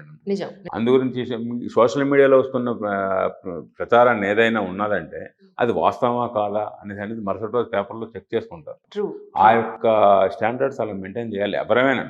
ఈవెన్ మన పబ్లిక్ని మనం పబ్లిక్ని మన ద్వారా, మన వార్తల ద్వారా పబ్లిక్ ఒక మెసేజ్ ఇవ్వబోతున్నాం. ఆ మెసేజ్ ఇస్తున్నప్పుడు పబ్లిక్ని మంచి వైపు నడిపించేటట్టుగా ఉండాలి అని కోరుకుంటాం. నిజం సార్. ఇక్కడ ఈ హైదరాబాద్ ప్రెస్ క్లబ్ వరకు అనుకుంటే ఈ సీనియర్ జర్నలిస్టుల కలయికే కొంతవరకు జూనియర్స్ కొద్దిగా ట్రైన్ చేసినట్టు ఉంటుంది. ఇప్పుడు మా వరకు ఉన్నాం మేము, నండూరు రామ్మోహన్ రావు, ఏవికే ప్రసాదరావు గారు, తర్వాత అనమాట ఇలా చాలామంది సీనియర్ జర్నలిస్టులతో పనిచేసాం కాబట్టి, ఐ వెంకట్రావు గారు, వీళ్ళందరితో పనిచేసాం. హిందూ అనుకే చంద్రశేఖర్, వీళ్ళందరూ మేము కలిసాం. అప్పట్లో మేము వీళ్ళు ఎక్కడైనా పెద్దవాళ్ళు వచ్చి ఎడిటర్స్ వచ్చి మీటింగ్ పెట్టినా ఏం పెట్టినా మేము జూనియర్స్గా మేము వెళ్ళేవాళ్ళం. మేము కానీ అప్పటి కళా కాంతులు ఇప్పుడు ప్రెస్ క్లబ్ అలాంటి అంత గొప్ప ఏమంటారు వైభవాన్ని ఈరోజు కొంత కళాహీనంగా మారిందా అని అంటే ఏమంటారు మీరు? అంటే ఒకటి మేడం, ఇప్పుడు నేను ప్రెస్ క్లబ్లో జాయిన్ అయినప్పుడు 99లో నేను ఫస్ట్ టైం మెంబర్గా అయినాను. అప్పుడు 200 మెంబర్స్, 200 మెంబర్షిప్ ఉండేది ఇక్కడ, జస్ట్ 200 మెంబర్స్. ఈరోజు దాదాపు అది 2000 దాటింది. ఎందుకంటే ఆఫ్ కోర్స్ ఎక్స్పాండ్ అయింది, మీడియా ఎక్స్పాండ్ అయింది కాబట్టి అందరిని అకామిడేట్ చేయాలి. ఆ రోజులలో ప్రెస్ క్లబ్ యాక్టివిటీస్ మీద అంత ఇంట్రెస్ట్ లేని వాళ్ళు కూడా ఆ తర్వాత మేము చాలా ప్రోగ్రామ్స్ ఇక్కడ చేసి రకరకాల ప్రోగ్రామ్స్ కానీ, ఫ్యామిలీ రీయూనియన్స్ కానీ, ఫ్యామిలీ ప్రోగ్రామ్ అని చేస్తుంటే చాలా ఇంట్రెస్ట్ పెరిగింది. సో ఈరోజు చాలామంది ప్రెస్ క్లబ్ మెంబర్షిప్ అంటే ఇది మనకు ఒక హోదా లాంటిది, మనం ఒక గౌరవం లాంటిది అనే దానికి కూడా వస్తున్నాం. సో ఈ 2000 మంది వచ్చినప్పుడు డెఫినెట్గా కొంచెం ఎక్కడో దగ్గర కొంచెం పలచబడుతుంది. సో అది అంటే అప్పుడేమో ఓన్లీ సీనియర్స్, చాలామంది అంటే రెప్యూటెడ్ జర్నలిస్ట్, అసలు ఎవరు చూసిన గుర్తుపట్టే జర్నలిస్ట్ మాత్రమే ఉండేవాళ్ళు. ఇప్పుడు చాలామంది రకరకాల మీడియాలో ఉన్నారు కాబట్టి మనం తీసుకోవాలి కాబట్టి తీసుకుంటున్నాం. సో వాళ్ళకు కూడా ఛాన్స్ ఇవ్వాలి. ఐ డోంట్ సే దట్ వాళ్ళని మనం ఇగ్నోర్ చేయాలని కాదు, వాళ్ళు కూడా మీడియాలో వస్తున్నారు, వాళ్ళకు కూడా కొత్త గొప్ప మనం రికగ్నేషన్ ఇవ్వాలనే దాంతో చేస్తున్నాము. బట్ మీరు అన్నట్టు చాలా ఎక్కువ మంది అయినప్పుడు కొంతమంది దానిలో సమ్ రాంగ్ ఎలిమెంట్స్ వచ్చేసి దాన్ని మిస్యూజ్ చేయడము, ఇది కొద్దిగా మాకు కూడా తెలుస్తుందండి. అంటే నేను ఈ ప్రెస్ క్లబ్ 2 సార్లు ప్రెసిడెంట్గా ఉన్నాను, 2 సార్లు సెక్రటరీగా ఉన్నాను. 20 ఏళ్ళ నుంచి నేను అక్కడ ఇక్కడ దీంట్లో ఉన్నాను. సో నేను హ్యావ్ సీన్ దట్ డిగ్రేడేషన్ మెంబర్షిప్లో అని, వాల్యూస్లో మెంబర్స్ పాటించే వాల్యూస్లో కూడా కొత్త గొప్ప తగ్గింది అది. But I think we all should own up, అంటే as senior journalist we all should own up, own this అంటే ఆ రెస్పాన్సిబిలిటీ తీసుకోవాలి మనం. ఎక్కడో ఒక దీన్ని అడ్డుకట్ట వేయాలి. అండ్ కొంచెం ఆ డిసిప్లిన్ అనేది డెఫినెట్గా మనం తీసుకురావాలనే ఆ ప్రయత్నంలో డెఫినెట్గా ఉన్నాం మేము. మీరు అన్నట్టుగా ఇక్కడ కొద్దిగా వాల్యుయేషన్ పెంచే కార్యక్రమం చేయడానికి అనుగుణంగా మేము కూడా కొత్తగా కొన్ని బిల్డింగ్స్ ప్రపోజ్ చేశాం. మేము ఆ బిల్డింగ్స్ ప్రపోజ్ చేసేటప్పుడు కొద్దిగా గవర్నమెంట్ నుంచి సపోర్ట్ రావాలి. గవర్నమెంట్ అనమాట కొన్ని కట్టించింది, కొన్ని స్పాన్సర్ చేసింది. అలాగే స్పాన్సర్స్ కూడా ఈ సొసైటీ మీద బాధ్యత ఉన్న స్పాన్సర్స్ కూడా వస్తే సీనియర్ జర్నలిస్టులందరికీ కలిపి ఒక రూమ్ లాంటిది కట్టి వాళ్ళతో ఇంటరాక్ట్ అవ్వడానికి అట్లాంటి ఫెసిలిటీస్ ఇక్కడ ఎక్కువ లేకపోవడంతో కూడా సీనియర్ జర్నలిస్టులు రాలేకపోతున్నారు. ఆ ఫెసిలిటీస్ క్రియేట్ చేయడానికి కూడా మేము ట్రై చేస్తున్నాం. మేము సీనియర్ జర్నలిస్టులు రావాలి, జూనియర్ జర్నలిస్టులు వెళ్ళి వాళ్ళ దగ్గర నేర్చుకోవాలి. ఈ యొక్క వేదికగా దీన్ని మార్చబోతున్నాం. మార్చాలని ప్రతిపాదన ఉన్నది, కానీ దానికి అనమాట కొద్ది టైం పడుతుంది అనమాట. కొద్ది టైం గ్యాప్లో ఇవన్నిటికీ ఇక్కడ సిస్టమ్స్ అన్నీ, ప్రెస్ క్లబ్ అనేది ఒక వేదిక అవుతుంది. అందరూ ఇక్కడ అన్ని యూనియన్ జర్నలిస్టులు అందరూ వస్తారనమాట. ఇక్కడ ఇది కామన్ వేదిక, ఇది జర్నలిస్టులు కామన్ వేదిక కాబట్టి ఇక్కడ ఆ యొక్క ట్రైన్ చేయబోతున్నాం, చేస్తాం. మనం ఇప్పుడు కూర్చున్న రూమ్ కూడా మేము ఇక్కడ ఉమెన్ జర్నలిస్టులు ఎంకరేజ్ చేయాలని ఒకటి మా కమిటీ డిసిషన్ తీసుకున్నాం. ఇప్పటికీ మనం కూర్చున్న ఈ రూమ్ కూడా ఉమెన్ జర్నలిస్టుల కొరకు. సో కొద్దిగా మా స్పాన్సర్షిప్ కొరకు కొంతమంది చాలా ఇంట్రెస్ట్ చూపించలేదు. So we said no nothing, ఎవరు స్పాన్సర్స్ వచ్చినా రాకపోయినా కూడా let's do it from the club అని మా క్లబ్ ఫండ్స్ నుంచే దీన్ని మేము స్టార్ట్ చేసినాం. థ్యాంక్ఫుల్లీ ఏంటంటే ఒకరోజు కోమటిరెడ్డి వెంకరెడ్డి గారు క్లబ్కి వచ్చినారు వేరే దాని మీద. ఆయన వచ్చి ఇట్లా కడుతుంటే చూసి దేనికి అంటే ఉమెన్స్ జర్నలిస్ట్ కొరకు కడుతున్నాం సార్ అంటే, ఆయన ఇమీడియట్గా నేను నా తరఫు నుంచి 5 lakhs శాంక్షన్ చేస్తున్నాను అని ఒక 1 hourలో ఆయన మాకు మనీ కూడా పంపించేసినారు. సో దాంతో కొద్దిగా ఇప్పుడు ఏసీలు పెట్టడం, అంత ఫర్నిచర్. సో నా we can women members can any time come, వాళ్ళకున్న ప్రైవసీ ఒకటి ఉంది ఇక్కడ. అదొకటి మేము కూడా అంటే ఆ జెండర్ బయాస్ అయితే ఏదో ఎన్రోల్ చాలా ఉండిందో ఇప్పుడు we are trying to plug that. ఎందుకంటే దాదాపు 150 మంది ఉమెన్ జర్నలిస్ట్ మెంబర్స్గా ఉన్నారు ఇక్కడ. అవునండి. సో వాళ్ళందరికీ కూడా చాలామంది సీనియర్స్ కూడా ఉన్నారు. సీనియర్స్ ఎక్కువ వస్తలేరు, కానీ ఈ మధ్యన మిడిల్ మేనేజ్మెంట్ వాళ్ళు లేకపోతే జూనియర్స్ చాలామంది వస్తున్నారు. అట్లీస్ట్ వాళ్ళకు కూడా ఒక ప్రత్యేకమైన వేదిక ఉండాలని మేము ప్రెస్ క్లబ్ ఇది ఒక ఉమెన్ రూమ్ కూడా కట్టించాం మేడం. మొన్న మహిళా దినోత్సవం కూడా ఇక్కడ బాగా చేసుకున్నారు, ఇక్కడ మహిళా జర్నలిస్టులు. అవునండి, అవునండి. నాకు కూడా ఇన్విటేషన్ వచ్చింది. యాక్చువల్లీ నేను వేరే అవుట్ ఆఫ్ సిటీలో ఉండి రాలేకపోయాను. But the thing is ethical practice అనేది డాక్టర్స్కి, లాయర్లకి, జ్యుడిషియరీలో ఉన్న వాళ్ళకి ఎంత అవసరమో మన జర్నలిస్టులకు కూడా ethical values and ethical practice అనేది అంతే అవసరం అనేది మనం నేర్పించాల్సిన అవసరం చాలా ఉంది సార్ ఈరోజు. Absolutely. And moreover Telangana journalist అసోసియేషన్లో మెంబర్షిప్ కావాలి అని అంటే దానివల్ల ఉపయోగం ఉంది అని అన్న వాళ్ళే ఎక్కువ మంది ఉన్నారు. ప్రెస్ క్లబ్లో నా మెంబర్షిప్ లేదు అని అంటే నువ్వు అన్న తాగుతావా, నీకెందుకు మెంబర్షిప్ అని అన్నవాళ్ళు ఉన్నారు. అంటే ప్రెస్ క్లబ్ అంటే దీనికోసమే, లేదా జర్నలిస్ట్ అసోసియేషన్లో అని అంటే ఏదో వాళ్ళు ఏం చేస్తారు మన కోసం ఏమీ చేయరు కదా అన్న పాయింటే ఉంది సార్. అంటే ఈ రోజున డబుల్ బెడ్రూమ్ ఇళ్ళు కూడా ఎక్కడో పాడుపడిపోయిన ఇళ్ళని ఈరోజు జర్నలిస్టులకి ఇస్తున్నారని చెప్పని రీసెంట్గా ఉమెన్ జర్నలిస్ట్ అసోసియేషన్లో ఒక చిన్నది వస్తే ఎంత బాధ అనిపించిందంటే ఆ ఇళ్ళు చూసి, ఇదేంట్రా బాబు వీళ్ళ లైఫ్ అంతా ఈ రోడ్ల మీద ఇలా అయిపోతూ ఉంటుంది. లేదా ఓకే ఇప్పుడు ప్రజల్లో అనుకుంటున్నారు వీళ్ళు ఫేక్ న్యూస్ని ఎక్కువ చేస్తున్నారు అనేది, మనం కూడా ఫేక్ న్యూస్ని స్ప్రెడ్ చేయాలని అనుకోం బేసిక్గా. కాకపోతే కొన్ని ప్రెజర్స్ ఉంటాయి. దానివల్ల కొన్ని పొలిటికల్ పార్టీస్కి సపోర్ట్ చేసే వాళ్ళు ఉంటారు, సపోర్ట్ చేసే మీడియా హౌసెస్ ఉన్నాయి. దాన్ని మనం ఈ రోజున కాదు లేదు అని అన్నా దాన్ని ఇంకొకటి వేళతో తీసేసే అవకాశం ప్రస్తుతానికి లేదు. But we need to start. మన వైపు నుంచి మన వంతు బాధ్యతగా మనం చేసుకుంటూ వెళ్ళినా అన్బయాస్డ్గా ఉండాలి. జర్నలిస్ట్ అనేవాళ్ళు, మీడియా హౌసెస్ అనేవాళ్ళు ఒక ప్రయత్నం అయితే మనం చేయాలి. కాబట్టి అంటే మేడం ఇప్పుడు మీరు అన్నారు అన్బయాస్డ్ అన్నారు. I think every individual has some bias madam. అంటే ఇప్పుడు మీకు ఒక బయాస్ ఉంటుంది, నాకు ఒక బయాస్ ఉంటుంది. మనం పుట్టిన వాతావరణం, మనం పెరిగిన ఫ్యామిలీ, మనం పెరిగిన సమాజం, ఊర్లలో చిన్నప్పుడు మనం ఎట్లా పెరిగినాము, అవన్నీ కూడా మనం ఇన్ఫ్లుయెన్స్ చేస్తాయి. పొలిటికల్ అఫిలియేషన్ ఉంటుంది, ఇవన్నీ. జర్నలిస్ట్గా ఉన్నప్పుడు డెఫినెట్గా కొద్దిగా బయాస్ ఉంటుంది. దానిలో ఎవరికి ఏ జర్నలిస్ట్ బయాస్ ఉండదు అనేది మాత్రం నేను నమ్మను. ఓ 10-20% బయాస్ ఉంటుంది. బట్ ఇంట్రెస్టింగ్ థింగ్ ఏంటంటే యువర్ ఓన్ బయాస్ ఒకవేళ మనం రిఫ్లెక్ట్ చేసినా కూడా there are layers to control that. ఒక న్యూస్ పేపర్ ఆర్గనైజేషన్లో ఎట్లా ఉందంటే ఒక రిపోర్టర్ ఫైల్ చేస్తాడు, it goes to his boss, chief reporter దగ్గరికి వెళ్తుంది. చీఫ్ రిపోర్టర్ చదువుతాడు దాన్ని. ఎక్కడైనా తప్పు అనిపించిందంటే పిలిచి తప్పు బాబు ఇది తీసేయి, ఎంత ఫిల్టరేషన్ ఉంటుంది. ఆ తర్వాత then it goes to a sub editor. Sub editor మళ్ళీ చూస్తాడు. అతను సబ్ ఎడిటర్ కూడా ఫ్యాక్చువల్ ఎర్రర్స్ ఉంటే అవన్నీ చూసి కొద్ది గొప్ప అతను కూడా మన పేపర్ పాలసీలో ఈ బూత్ రాయలేం, మనం ఈ వర్డ్ మనం చాలా పర్టికులర్ వర్డ్స్ దగ్గర కూడా ఉంటుంది madam. This word should not be used అనేది అది ఉంటుంది. ఇటువంటివన్నీ చూసి చేస్తారు. తర్వాత it goes to the final news editor పేజ్లో పెట్టామని చూసి దాన్ని ఓకే అంటే కానీ ఆ న్యూస్ పబ్లిష్ కాదు. They are 4 layers of checking and filtration before news is published. So ఆ బయాస్ ఉన్నా కూడా సమ్ కొద్దిగా రిఫ్లెక్ట్ అవుతుంది, మన you can't say. But there are layers actually to control that bias. So andukane newspapers are why they are more credible, more reliable for news is because of that system itself. So even channels lo kuda except I think live telecast meeta anta kuda filtration process malli channels lo kuda untundi. So I think this itself is a big barrier ante to your bias nu manamu control cheyadaniki gaani itself is a big barrier. But as an individual I think everyone has some bias. I think we have to accept that. మీరు అనేది press club అనేది సాయంత్రం మందు కొడతావా, ఈ అపోహల నుంచి press club ని బయట పెట్టేశాం మేడం. That's so nice. I'm happy sir, really I'm really happy. మేము ఇక్కడ హెల్త్ క్యాంప్స్ పెడతాం. తర్వాత ఈ మధ్యనే ఇవి చిరుధాన్యాలతో ఆరోగ్యం ఎలా మెరుగవుతుంది దాని మీద దాని మీద పెద్ద సదస్సులు పెట్టి భోజనాలు పెట్టి మొత్తం అందరికీ ఒక అవగాహన తీసుకొచ్చాం ఆరోగ్యం మీద. తర్వాత ఫ్యామిలీ క్లబ్గా తయారు చేయడం కోసం మేము చాలా ప్లాన్లు చేసాము ఆల్రెడీ. ఈ కార్యక్రమాలు ఫ్యామిలీ ఈ హెల్త్ శిబిరాలు వీటితో పెట్టి మొత్తం అందరూ కుటుంబ సభ్యులు అందరూ వచ్చేటట్టు చేస్తాం. 31st వేడుకలకి ఈ జర్నలిస్ట్ ఫ్యామిలీస్ అందరము సామాన్యమైన జీవితాలే కాబట్టి ఎక్కడికో మనం క్లబ్బులకి పబ్బులకి వెళ్ళలేము మనం దానికి.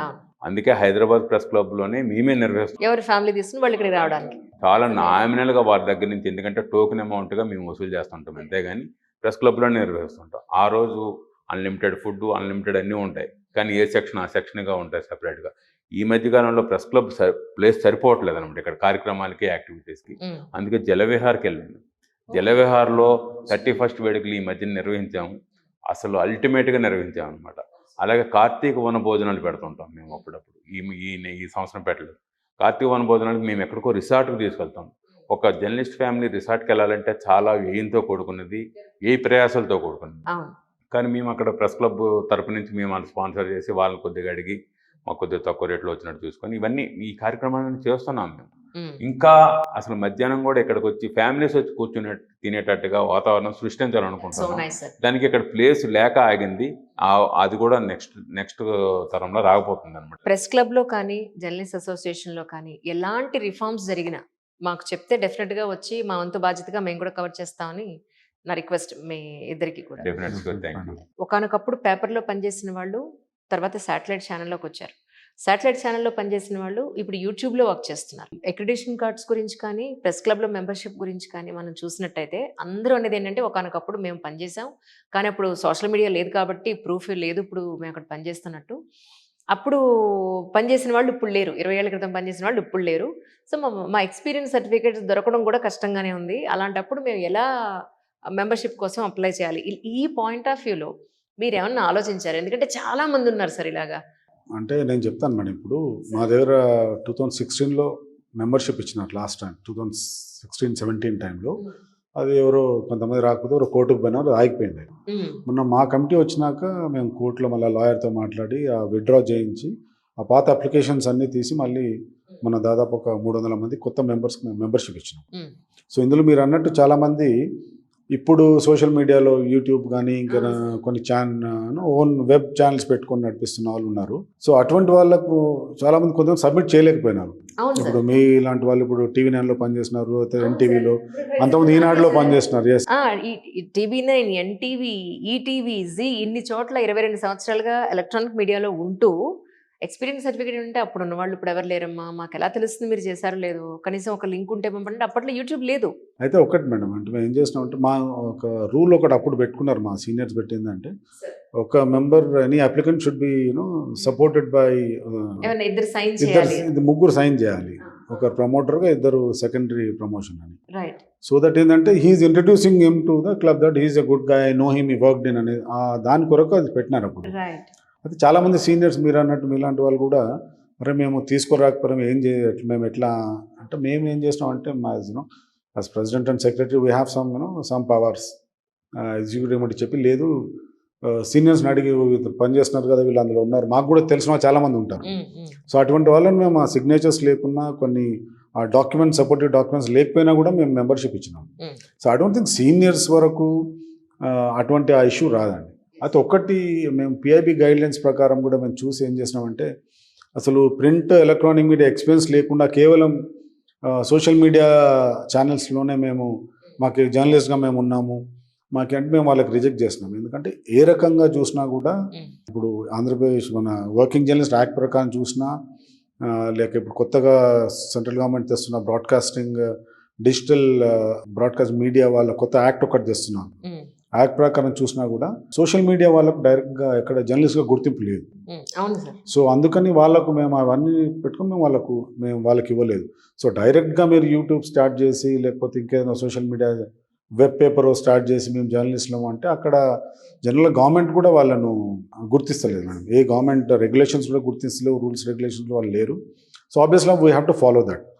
సో బట్ మీలాగా సీనియర్స్గా అంతకుముందు పనిచేసిన వాళ్ళకి ఎక్కడ ఇటువంటి రోడ్ బ్లాక్స్ ఏం లేవు మేడం. యూ కెన్ ఆల్వేస్, చాలామంది ఇన్ఫ్యాక్ట్ ఉమెన్ జర్నలిస్టులు చాలామంది మేము పెట్టలేము, అడగలేము వాళ్ళ సిగ్నేచర్లు అంటే కూడా మేము వాళ్ళకు మెంబర్షిప్ ఇచ్చేస్తాం. Just check there background,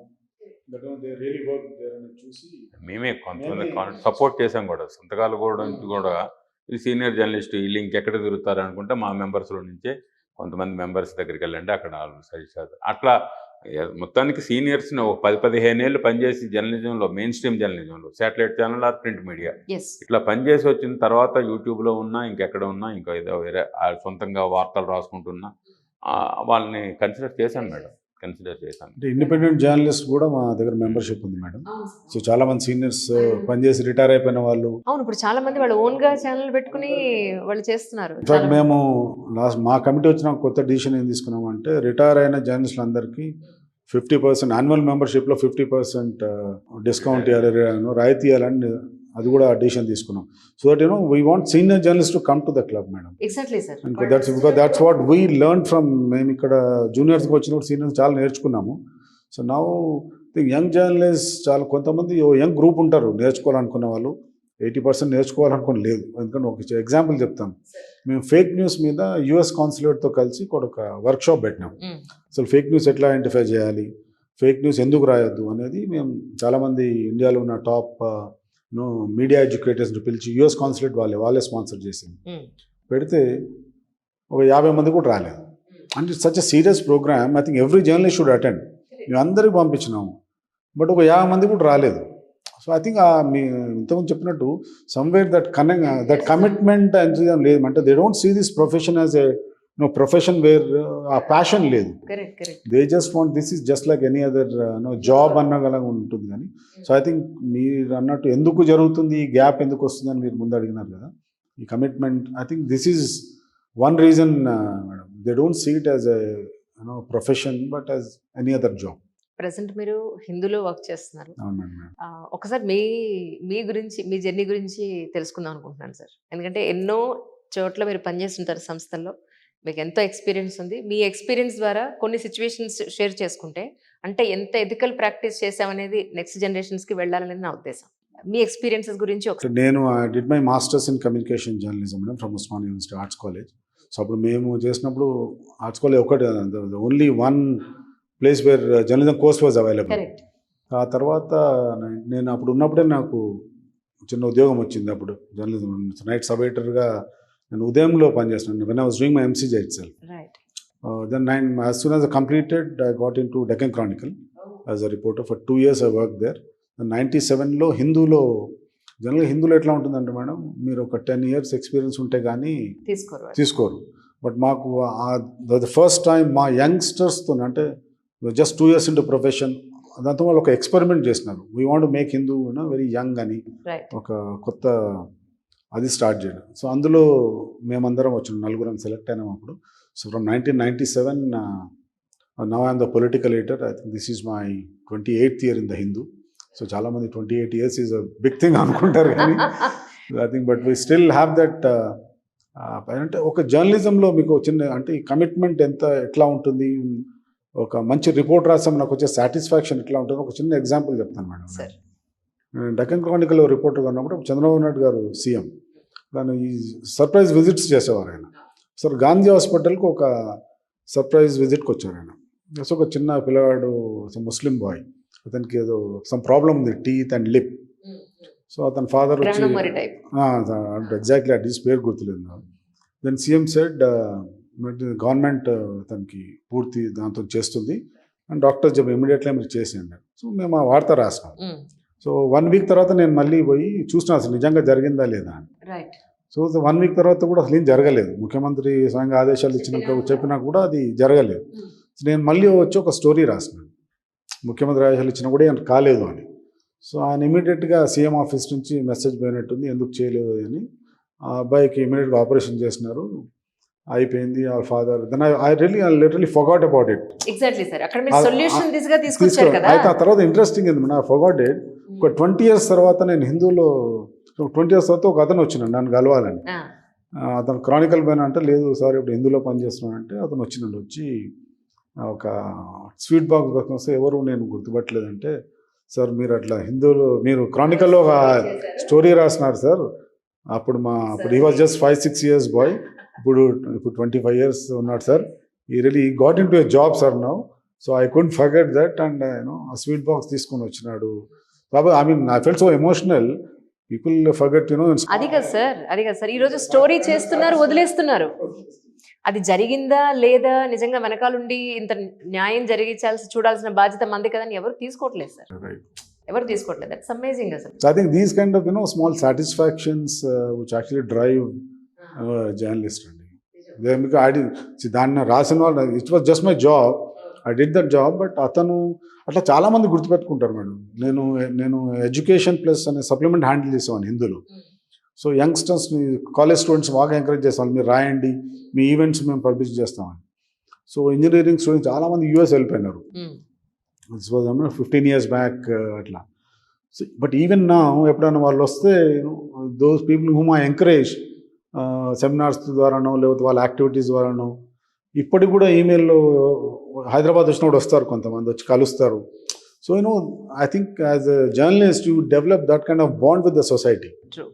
so I mean we never know whether they will help me or not, but in ఫ్యూచర్లో మనకు ఒక పర్సన్ సాటిస్ఫాక్షన్ ఏంటంటే people remember that the help that we could bring through the newspaper, through this medium to them as well as to their families. I think that's some good examples which really drive us, continue to drive us to do good journalism. అదే ఇప్పుడు చేస్తుంటే ఈ journalist particular పార్టీకి support చేస్తున్నారు, particular వ్యక్తికి support చేస్తున్నారని ఒక brand పడిపోయి ఉండేది అప్పుడు, కాబట్టి అలా నడిచింది మీకు నిజంగా. సార్ యాక్చువల్గా ఈ బైఫర్కేషన్ అయిన తర్వాత, మన తెలుగు రాష్ట్రాలు విడిపోయిన తర్వాత మన జర్నలిస్టులు కూడా రెండుగా విడిపోయారా అని అంటే ఏమంటారు సార్ మీరు? అది నేను ఒప్పుకోను మేడం. ఎందుకంటే ఉద్యమం సమయంలో చిన్న భేదాభిప్రాయాలు ఉండొచ్చు. అసలు జర్నలిస్ట్కి ఈ ప్రాంతం ఆ ప్రాంతం ఉండదు. ఉక్రెయిన్ రష్యా గొడవ అవుతుంది, మనం ఇక్కడ వార్తలు రాయట్లేదా? ఎగ్జాక్ట్లీ. పబ్లిక్ ఏమనుకుంటున్నారు అంతవరకే జర్నలిస్ట్ పరిమితం అవుతాడు యాక్చువల్గా, సిన్సియర్ జర్నలిస్ట్ అయితే. కొంతమంది జర్నలిస్టులు కొద్దిగా ఉద్యమ స్ఫూర్తితో కొద్దిగా ఏదైనా మాట్లాడొచ్చేమో, కానీ తర్వాత ఇవన్నీ సాల్వ్ అయిపోయినాయి.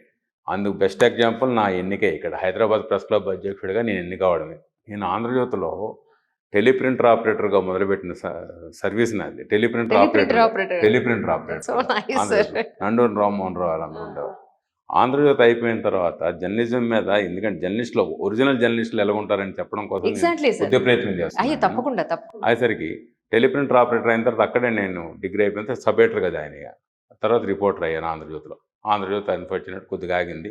ఆ తర్వాత ఈనాడు జర్నలిజంలో నాకు అప్పుడు ఆంధ్రజ్యోతిలో 15,000 ఎంత శాలరీ వచ్చింది. ఈనాడు జర్నలిజంలో చేయాలి, ఈనాడులో పనిచేయాలి అనే దీంతో ఈనాడు జర్నలిజం స్కూల్కి వచ్చి స్టైఫండ్గా 3,000 ఇచ్చేవారు అనమాట. అదేంటి 15,000 వదులుకొని వస్తే ఇటు ఎందుకు వచ్చా అంటే, లేదు సార్ ఇంకా స్ట్రెంగ్తన్ అవ్వాలనుకుంటాను సార్ అని చెప్పి వచ్చి ఈనాడులో పనిచేశాను. జాబ్ సాటిస్ఫాక్షన్ ఎలా ఉంటుందంటే, ఈనాడులోకి వచ్చిన తర్వాత నేను డెస్క్లోకి వచ్చాను, సిటీ డెస్క్లో. ఇది ముషీరాబాద్లో ఒక కళ్ళు కాంపౌండ్ ఉండేది అనమాట. కళ్ళు కాంపౌండ్కి ఆనుకొని ఒక మూగవాళ్ళు కొద్దిగా గుడిసెలు వేసుకొని హట్స్ వేసుకొని ఉన్నారన్నమాట వాళ్ళు. వాళ్ళకి ఆ కాంపౌండ్కి తర్వాత అది వైన్ షాప్ అయింది. తర్వాత అక్కడ అనమాట వాళ్ళని తీసేయాలి, వాళ్ళకి వేవ్ ఉండదని వాళ్ళని తీస్తారనమాట, గుడిసెలను తీస్తారనమాట. మూగవాళ్ళు ఎవరితో చెప్పుకోలేరు. అప్పుడు అనమాట గుడిసె పోయిందని, నివాసం పోయిందని మూగ వేదన అని చెప్పి ఒక వార్త రాశాను. ఆ రిపోర్టర్ ఏదో మామూలుగా వార్త రాశాడు అనమాట ఇట్లా. తర్వాత నేను అక్కడికి ఇమీడియట్గా వెళ్ళాను. నేను వెళ్ళి అక్కడ పరిస్థితిని అంతా చూసి వాళ్ళతో మాట్లాడి, మామూలుగా అక్కడ ఉన్న వాళ్ళతో మాట్లాడితే మూగ వేదన అనేది వార్త రాశాను. రాసిన తర్వాత వెంటనే నాయన నరసింహారెడ్డి అప్పుడు ఎమ్మెల్యేగా ఉండారు. నాయన నరసింహారెడ్డి వెళ్ళాడు, చూశాడు. చూసిన తర్వాత డాక్టర్ కె లక్ష్మణ్ తర్వాత వెళ్ళారన్నమాట. వెళ్ళి ఇవన్నీ చూసుకొని మొత్తం వీళ్ళందరూ మళ్ళీ ఏం చెప్పారు, వాళ్ళు ఏం చెప్పారు, చెప్పిన తర్వాత మళ్ళీ 2-3 రోజులు అయిన తర్వాత, వారం రోజుల తర్వాత ఏం కాలేదని చెప్పి నాయకులు వెళ్ళారు, చూశారు, కానీ ఫలితం లేదని చెప్పేసి మళ్ళీ వార్త రాశారు. వెంటనే ఇమీడియట్గా నాయన నరసింహారెడ్డి వాళ్ళతో మాట్లాడి వాళ్ళకి మళ్ళీ షెల్టర్ వేయించారన్నమాట. మామూలు చిన్న రేకుల షెడ్ లాంటిది వేసి మధ్యలో స్లాబ్ వేసి మా రూమ్ కట్టించారు. దాని తర్వాత గృహప్రవేశానికి వాళ్ళు వచ్చి పిలిచారు. వాళ్ళు అక్కడ లోకల్ రిపోర్టర్ని పట్టుకొని ఈనాడు ఆఫీస్కి వచ్చి పిలిచి తీసుకుని వెళ్ళి గృహప్రవేశాన్ని తీసుకెళ్తే మీ వల్ల అంత మంచి విషయం జరిగింది. ఇట్లా కొన్ని జాబ్ సాటిస్ఫాక్షన్ ఇలాంటివి ఎన్నో ఉంటాయన్నమాట. ఎవరికైనా స్కాలర్షిప్ రావట్లేదని, ఆ తర్వాత ఆరోగ్యం బాగాలేదని, ఇట్లాంటివి అనేకమైన చేస్తుంటాం. ఈ జర్నలిజం ఎలాగుండాలే కానీ ఎట్టి పరిస్థితుల్లో ప్రాంతీయ భేదాలు, దేశాల భేదాలు, ఎక్కడ సమస్య అయినా మనం సమస్య రాస్తుంటాం. అందు గురించి అవి కొంతవరకు ఉద్యమ సమయంలో కొద్దిగా ఉన్నప్పటికి కూడా తర్వాత అవన్నీ సద్దుమణిగిపోయినాయి మేడం. ఇప్పుడు అలాంటివి ఏమీ లేవు. జర్నలిస్ట్గా ఉండాలంతే, జర్నలిస్టులుగా ఉండాలంతే. ప్రపంచ సమస్యలన్నీ వాడి సమస్యలుగా చూసుకొని ఫీల్ అయ్యి మనం ప్రపంచానికి ఎంతో ఉపయోగపడేటట్టు చేయాలనేదే ఆ జర్నలిజం. కానీ ఆ భేదాభిప్రాయాలు లేవడానికి నేను ప్రెస్ క్లబ్ ఉపాధ్యక్షుడికి గెలిచా, ప్రెసిడెంట్గా గెలిచా, ప్రెసిడెంట్గా ఇప్పుడు చేస్తున్నాను. ఇవన్నీ నన్ను ఆదరించారు కదా, అందు గురించి ఆ భేదాభిప్రాయాలు లేవు మేడం. నిజమండి. కానీ సార్ ఇటు జర్నలిస్ట్ అసోసియేషన్లో కానీ, ప్రెస్ క్లబ్ మెంబర్స్లో కానీ ఆల్ ఓవర్గా మీడియాలో పనిచేసే ప్రతి ఒక్కళ్ళకి కూడా చాలా రకాలైన రిఫార్మ్స్ జరగాలేమో అని అనిపిస్తూ ఉంటుంది. వీళ్ళందరినీ ఒక తాటి మీదకి తీసుకురావడం ఒక ఎత్తు. అలాగే వీళ్ళకి హెల్త్, వీళ్ళలో ఉండే ఎథికల్ ప్రాక్టీస్ వీటన్నింటినీ కూడా పట్టించుకోగలిగే ఒక వ్యవస్థ, పటిష్టమైన వ్యవస్థని రెడీ చేస్తే బాగుంటుందేమో అని నేను అనుకుంటున్నాను సార్ యాజ్ అ జర్నలిస్ట్. అంటే ఇది ఆల్రెడీ ఉంది మేడం సిస్టమ్. ఇప్పుడు యూనియన్స్ చాలా మటుకు కొద్దిగా ఈ విషయంలో తమ పాత్ర పోషించినాయి. హెల్త్ విషయంలో హెల్త్ కార్డ్స్ తీసుకురావడంలో యూనియన్ది చాలా పెద్ద పాత్ర. రాజశేఖర్ రెడ్డి గారు ఉన్నప్పుడు ఫ్రీ హెల్త్ ట్రీట్మెంట్ కింద అసలు ఆరోగ్యశ్రీ కార్డ్స్ ఇప్పించడము, అప్పుడు ప్రాసెస్ స్టార్ట్ అయింది. అంతకుముందు ముఖ్యమంత్రి ఉన్నప్పుడు కూడా ఏంటంటే జర్నలిస్టులకు జరిగితే వాళ్ళు ముఖ్యమంత్రి ఆఫీస్ నుంచి కానీ మినిస్టర్ ఆఫీస్ నుంచి కానీ వెళ్ళే, బట్ ఒక ఇన్స్టిట్యూషనలైజ్డ్ సిస్టమ్ లేదు అప్పుడు. రాజశేఖర రెడ్డి గారు వచ్చిన తర్వాత యూనియన్స్ అని మాట్లాడిన తర్వాత హెల్త్ విషయంలో కొద్ది గొప్ప ప్రయత్నం జరిగింది. బట్ సమ్హౌ ఆ తర్వాత మళ్ళీ తెలంగాణ వచ్చినాక కేసీఆర్ గారు కూడా ఫ్రీ హెల్త్ స్కీమ్ అని ఒకటి తెచ్చినారు, ఈహెచ్ఎస్ అని. జర్నలిస్టులు అండ్ ఎంప్లాయీస్ని కలిపి ఒక స్కీమ్ పెట్టినారు. బట్ సమ్హౌ అది ఏంటంటే రకరకాలుగా ఇష్యూస్తో అది కూడా కొద్దిగా డైల్యూట్ అయింది. సో ఇప్పుడు ఉన్న ముఖ్యమంత్రి గారు కూడా మేము అడిగినప్పుడు చెప్పిన డెఫినెట్గా మేము చేస్తాం. అంటే ఆల్రెడీ సిస్టమ్ ఉంది, దాన్ని సమ్హౌ కొద్దిగా స్ట్రెంథన్ చేయాల్సింది. ఇది కాకుండా మీరు అన్నట్టు ప్లాట్ఫామ్గా ఎథికల్ ప్రాక్టీసెస్, ప్రొఫెషనలిజం దాని గురించి తెలంగాణ మీడియా అకాడమీ కూడా ఒక పెద్ద సంస్థ మేడం. అది మీడియా అకాడమీ ట్రైనింగ్ ప్రోగ్రామ్స్ నిర్వహిస్తుంది. మీకు అంటే వార్తలు ఎట్లా రాయాలి, వార్తలు ఎట్లా కవర్ చేయాలని రూరల్ ఏరియాస్లో కూడా నేను కూడా చాలా కొన్ని వాటికి పోయి నేను లెక్చర్స్ ఇచ్చి వచ్చినాను. తర్వాత పిఐబి వాళ్ళు కూడా రెగ్యులర్గా చేస్తారు. సో నా వెంట సెవెరల్ పిఐబి అంటే వాళ్ళందరూ జర్నలిస్ట్ని పిలిచి వార్తల గురించి, ట్రెండ్స్ గురించి ఎట్లా రాయాలి, ఎట్లా మనం యూజ్ చేసుకోవాలి, సోషల్ మీడియాలో వస్తున్న ట్రెండ్స్ని మనం ఎట్లా పాజిటివ్గా మీడియాలో హైలైట్ చేయొచ్చు, ఇవన్నీ కూడా ఈ ప్రయత్నం జరుగుతుంది. కాకపోతే చాలామంది మీరు అన్నట్టు చాలామందికి తెలియదు. బట్ ఇప్పుడు మళ్ళీ మీడియా అకాడమీ వాళ్ళు I think they are still reviving now, they are reviving that practice, going to journalist, వాళ్ళకి ట్రైనింగ్ ఇవ్వడము. అండ్ అది ఇన్ని రోజులు ప్రొఫెషనల్ వాటి మీద ఎక్కువగా ఫోకస్ ఉండేది. బట్ ఐ థింక్ నా ఎథికల్ వాల్యూస్ మీద కూడా డెఫినెట్గా ట్రైన్, అంటే మీరు 100 మందిని ట్రైన్ చేస్తే ఒక 20 మంది అయినా కూడా చేంజ్ అవుతారు మేడం. చేంజ్ అనేది 20 మంది కాకపోతే. So I think that it has to be a constant effort.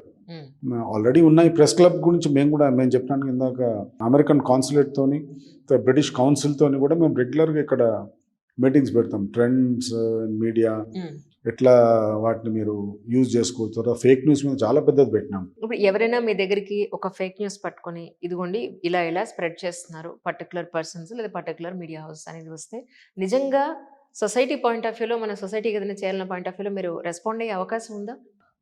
మేము ఇండివిజువల్గా society as a press club we cannot respond madam. ఎందుకంటే మన పరిధిలో లేనిది అది.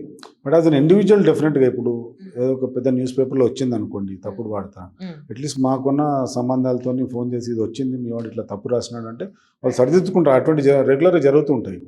ఏదో ఊర్లో ఏదో ప్రాబ్లం వస్తుంది, అక్కడ రిపోర్టర్ ఏదో అంటాడు, వీళ్ళు ఫోన్ చేస్తారు ఇట్లా అంటే మేము ఇక్కడ సీనియర్స్ చెప్తే వాళ్ళు ఇమీడియట్గా చేస్తారు. సో ఇండివిజువల్ లెవెల్లో జరుగుతుంది. ఇండివిజువల్ లెవెల్ కాకుండా మనం వ్యవస్థాగతంగా పట్టించుకోవాలంటే ఏం జరిగితే మనం పట్టించుకునే అవకాశం ఉంటుంది? Telangana media academy is the right place madam. Okay, వాళ్ళకు ఆ అజెండాలో ఉంది అది. As a part of their agenda ఏంటంటే ఇటువంటివి ఫేక్ న్యూస్ను కూడా వాళ్ళు ఖండించడం. అట్లాగే యూనియన్స్ కూడా బాగా దీని మీద వర్క్ చేసినాయి. ఫేక్ న్యూస్ను ఎట్లా అరికట్టాలి, జర్నలిస్టుల మీద వస్తున్న అభియోగాలు, వీటిని అభియోగాలు అరెస్టల్ పాయింట్ ఆఫ్ వ్యూలో మనం ఎంతవరకు రెస్పాండ్ అవ్వగలిగే అవకాశం ఉంటుంది సార్? జనరల్గా ఇవ్వచ్చు మేడం. అంటే మనం ఖండించవచ్చు. అంటే ఇప్పుడు నిజంగా ఒక జర్నలిస్ట్కు ఏమైనా జరిగితే మేము చాలా చేస్తాం. ఎట్లా ఇప్పుడు ఢిల్లీలో గుర్తుంటే ఒకసారి న్యాయవాదులు అడ్వకేట్స్ అండ్ జర్నలిస్ట్ బాగా కొట్టినారు.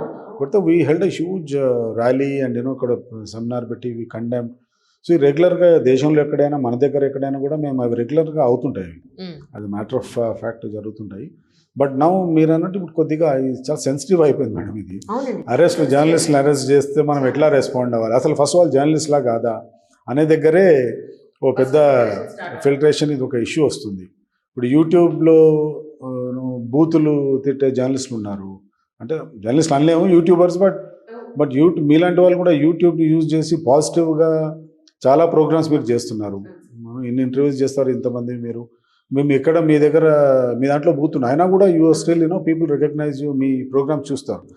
అంటే నెగటివిటీ ఒకటే కాదు, పాజిటివిటీ నుంచి కూడా you can build up a career career in journalism అనేది మీలాంటి వాళ్ళు చెప్పగలుగుతున్నారు.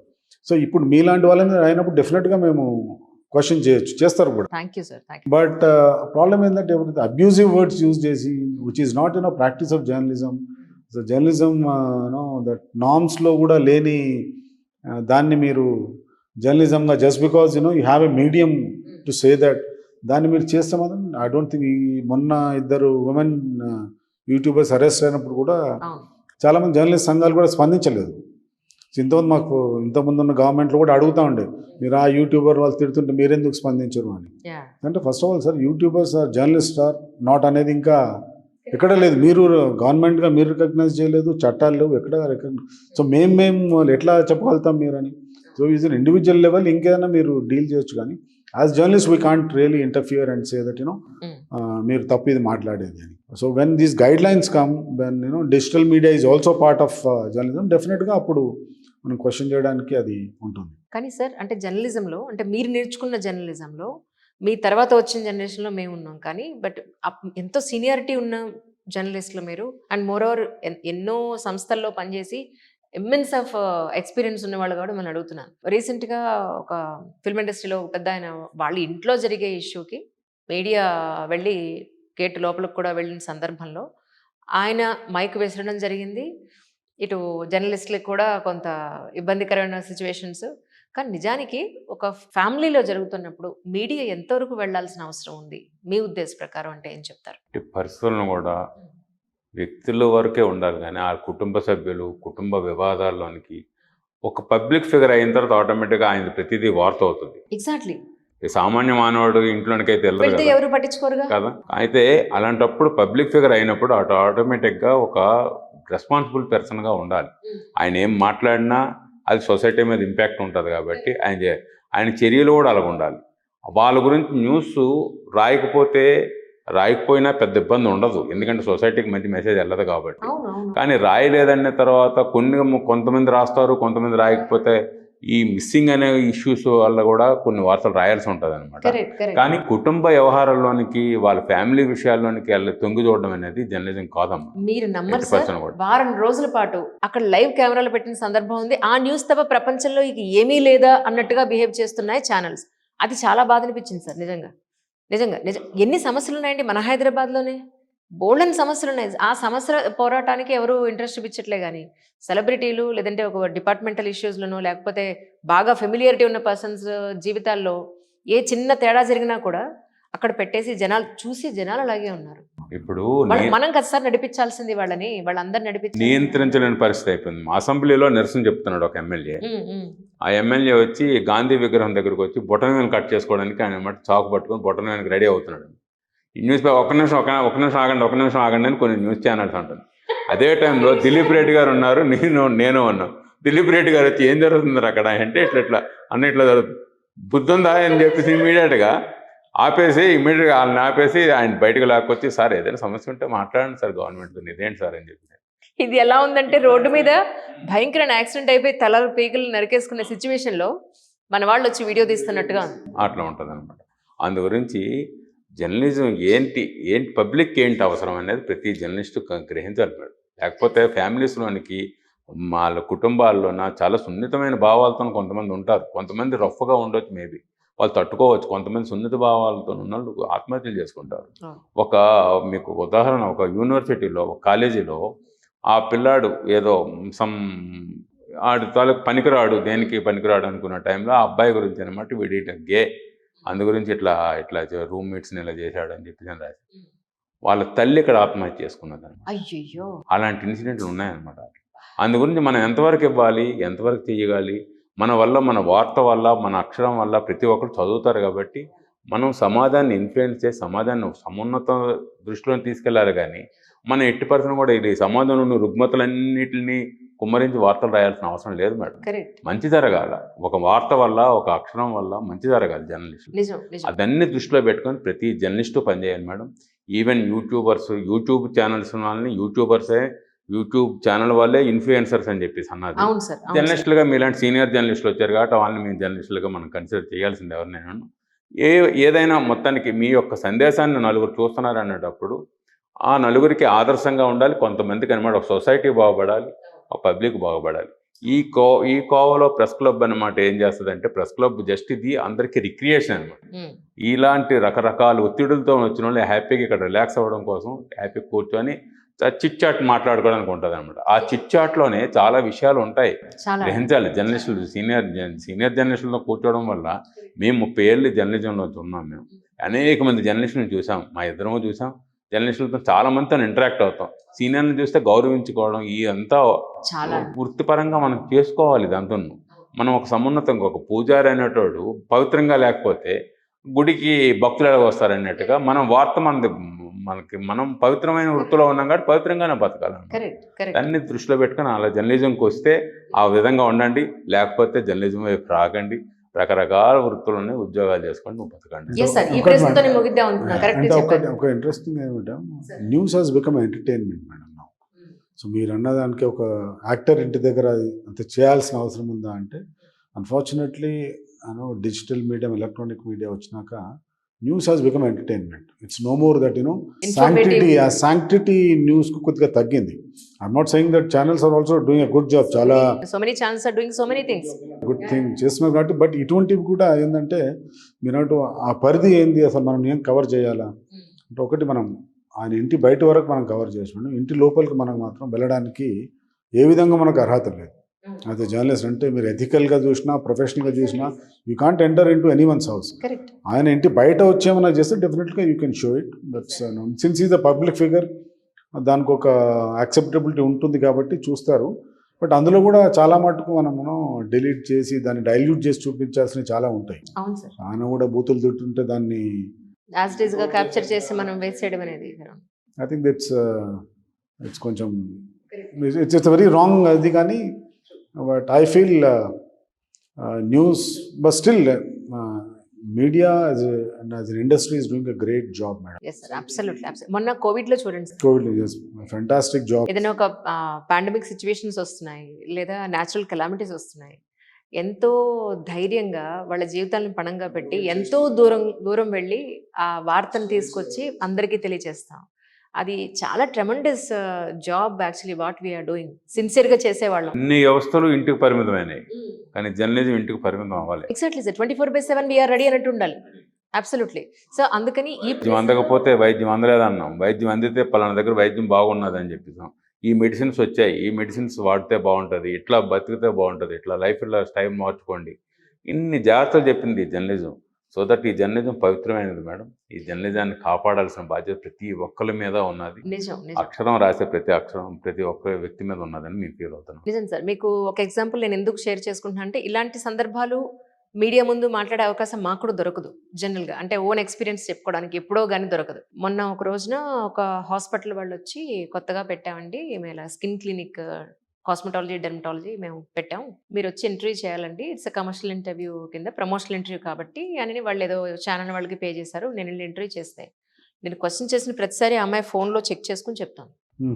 అరగంట ఇంటర్వ్యూ అయిపోయింది, నాకు ఏంటో ఇది తప్పు చేస్తున్నాను ఫీలింగ్. ఇలాంటి వాళ్ళని నేను ప్రమోట్ చేస్తే ప్రజలు వచ్చి వీళ్ళ దగ్గర ట్రీట్మెంట్ తీసుకుంటే వాళ్ళ పనిస్తే ఇంకాను నన్ను నమ్మి అంజలి గారు ఇంటర్వ్యూ చేశారు కాబట్టి నేను వచ్చానన్న వాళ్ళు చాలా మంది ఉంటారు సార్. అంటే ఈవిడ చేసిందంటే జెన్యూనిటీ ఉన్న మనుషులు తప్ప చేయదు అనే పేరే తెచ్చుకున్నా ఇన్నాళ్ళలో. అలాంటి హాస్పిటల్ నేను ప్రమోట్ చేయను అని అనిపించి నేను వాళ్ళకి ఏమనుకోద్దండి, మీరు డబ్బులు కావాలంటే మీరు వెనక్కి తీసుకోండి, ఇలాంటి వాళ్ళు నేను ప్రమోట్ చేయను, లేదా మీరు ఛానల్కి డబ్బులు పే చేశారు కాబట్టి మంచి డాక్టర్ని మీరు తీసుకొచ్చిన రోజున నేను ఇంటర్వ్యూ చేస్తాను అని. ఆ రోజు నేను బయటకు వచ్చేసిన తర్వాత వాళ్ళందరూ వెరీ సారీ అండి, మేము తప్పు మాదే, ఆ డాక్టర్ అలాంటి వాళ్ళు మాకు తెలియదండి అని వాళ్ళు అంటారు. సో ఎవరికి వాళ్ళుగా ఇండివిజువల్గా ఇలాంటి క్వాలిటీ కంట్రోల్ అనేది పెట్టుకోవాలని నా హంబల్ రిక్వెస్ట్ ఒకటైతే. ఈ సందర్భంగా కొత్త నీరు ఎంతో వస్తూ ఉంటుంది ప్రతి ఇండస్ట్రీలోకి, మన జర్నలిజంలో కూడా ఎంతోమంది వస్తూ ఉంటారు. సో కొత్త నీరు, కొత్తగా వచ్చే జర్నలిస్టులకి, కొత్తగా వచ్చే ఛానల్స్కి, లేదా ఆల్రెడీ ఉన్న వాళ్ళకి మీ వంతు బాధ్యతగా మీరు ఏం చెప్తారంటే ఏం చెప్తారు? అంటే ఒకటి మేడం, ప్రొఫెషనలిజం పెరగాలి మేడం. సో చాలామందికి ఇప్పుడు జర్నలిజం వాల్యూ తగ్గింది అనేది ప్రతి ఒక్కరు మాట్లాడతారు. అవును. బట్ దీనికి జర్నలిజం చేసిన కాంట్రిబ్యూషన్ గురించి ఎవరు మాట్లాడరు. అంటే మనము సొసైటీకి చేస్తున్న లాభము, మనం ఒక స్టోరీ రాస్తే అది గవర్నమెంట్ ఎంత ఇన్ఫ్లుయెన్స్ చేస్తుంది, గవర్నమెంట్ ఒక పాలసీని కూడా క్రియేట్ చేసుకుంటుంది. చాలా న్యూస్ పేపర్స్లో వచ్చిన రిపోర్ట్స్ మీద వాళ్ళ పాలసీస్ చేంజ్ చేసుకుంటారు. నాకే చాలా ఎగ్జాంపుల్స్ తెలుసు. సీనియర్ ఆఫీసర్స్ చెప్పాలి, నువ్వు రాసిన ఒక స్టోరీ కారణంగా ముఖ్యమంత్రి గారి పాలసీ చేంజ్ చేసినారా అని. Hmm. ఇట్లా ఆ పాజిటివ్ ఇంపాక్ట్ చాలా మనకు తెలియకుండానే, మనకు చెప్పకుండానే గవర్నమెంట్లో కూడా చాలా చేంజెస్ తెస్తారు. News paper reports are taken very seriously madam at the government level. Hmm. Negative reports కానీ ప్రతిదీ మీరు డిస్ట్రిక్ట్ కలెక్టర్ దగ్గర నుంచి సీఎం వరకు రిపోర్ట్స్ వెళ్తాయి ఇవన్నీ. Hmm. సో దాని మీద యాక్షన్ ఉంటుంది, యాక్షన్ టేకన్ రిపోర్ట్స్ ఉంటాయి. ఇంత పాజిటివిటీ జరుగుతున్నా కూడా ఇది ఎక్కడ ప్రమోట్ కాదు. ఎంతసేపు నెగటివ్ జర్నలిజం అనగానే వీడు బ్లాక్మెయిల్ చేస్తాడని ఒకరు సెక్షన్ ఉంటుంది డెఫినెట్గా. లేకపోతే వీళ్ళందరూ వాళ్ళు ఇష్టం ఉన్నది చెప్పేస్తారు, ఈ పార్టీకి అమ్ముడు పోయిన వాళ్ళు, ఇట్లా రకరకాలుగా నెగటివ్ టాక్ ఎక్కువైపోయింది. అవును అవును అది ఆ నెగటివ్ టాక్ తప్పించుకోవాలంటే నా ఉద్దేశం ఒకటి ఏంటంటే, ఇప్పుడు లాయర్స్కి ఎట్లాగో మీరు లాయర్గా పని చేయాలంటే మీరు ఎల్ఎల్బి చేయాలి. కరెక్ట్.